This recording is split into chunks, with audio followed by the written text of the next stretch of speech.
Bernoulli's theorem. We have to state Bernoulli's theorem. In the diagram, a pipe of variable cross section is shown. We can denote the ground above which the pipe exists.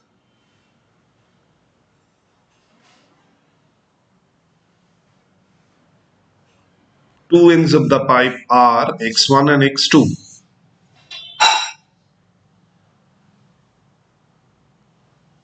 The end x1 has the liquid pressure P1 and P2 is the liquid pressure at the end x2 of the pipe. Again, the left end, that is the end x1, is at an altitude h1 from ground, and the other end means the end x2 of the pipe is at height h2 from the ground.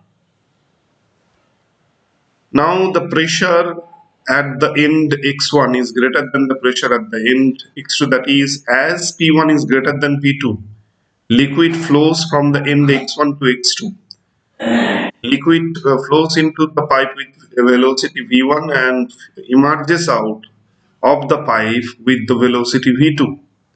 We can denote liquid flow in this way, and liquid emerges out, flows out of the pipe towards right, as shown in the figure. And this is the liquid flow. Liquid flow occurs towards right at the end x1, and also liquid flows out of the pipe towards right from the end x2. Bernoulli's theorem states that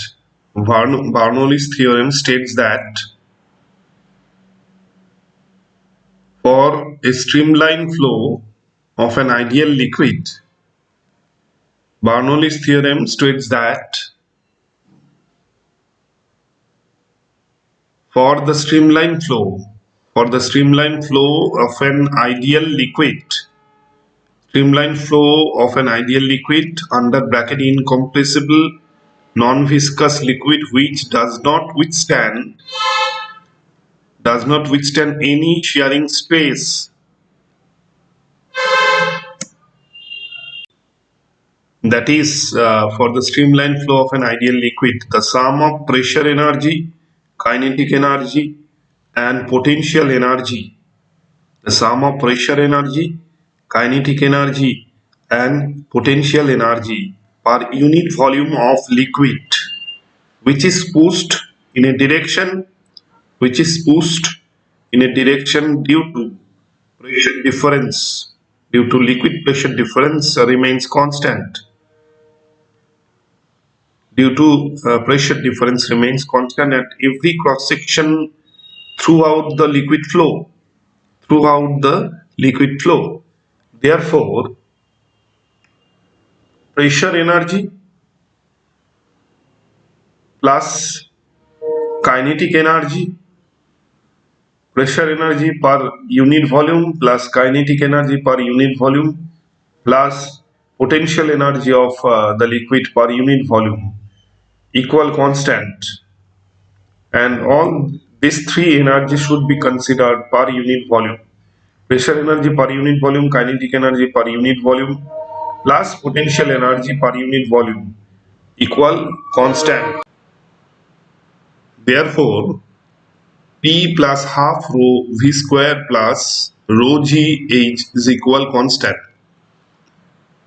Here P is the pressure energy per unit volume or the liquid pressure. Rho is the density of the liquid. This is the expression of Bernoulli's theorem, that is P plus 1 by 2 rho V square plus rho GH equal constant. Now we can explain this theorem. Let P1 and P2 be the liquid pressure. P1 and P2 be the liquid pressure applied on the liquid. P1 and P2 be the pressure applied on the liquid at the end x1 and x2 of the pipe of variable cross section. As P1 is greater than P2, that is, as the liquid pressure at the end x1 of the pipe at altitude or at height, at lower height h1 from the ground is greater than the pressure at the higher end, greater than the pressure at the higher end x2 of the pipe at higher height or altitude h2. Liquid flows into the pipe x1 x2 at the end x1 with a velocity v1, and the liquid emerges with a velocity v2 from the other end x2 of the pipe. Therefore, P1 plus half rho V1 square plus rho G H1 is equal to P2 plus half rho V2 square plus rho G H2 equal. They should be same. That means sum of pressure energy, kinetic energy and potential energy per unit volume of liquid which flows remains constant. This is the mathematical expression of Bernoulli's theorem with respect to the diagram shown in the figure. Here P1 and P2 are also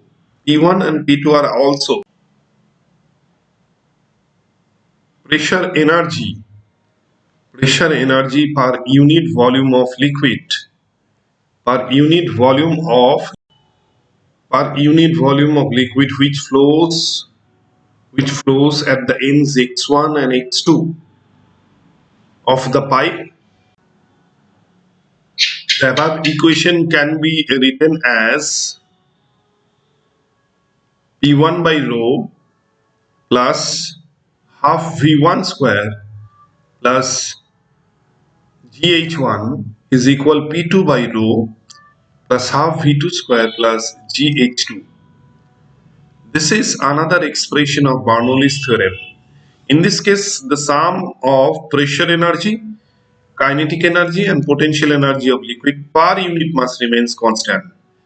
This is another expression of Bernoulli's theorem. And here P1 by rho and P2 by rho are the pressure energy per unit mass of liquid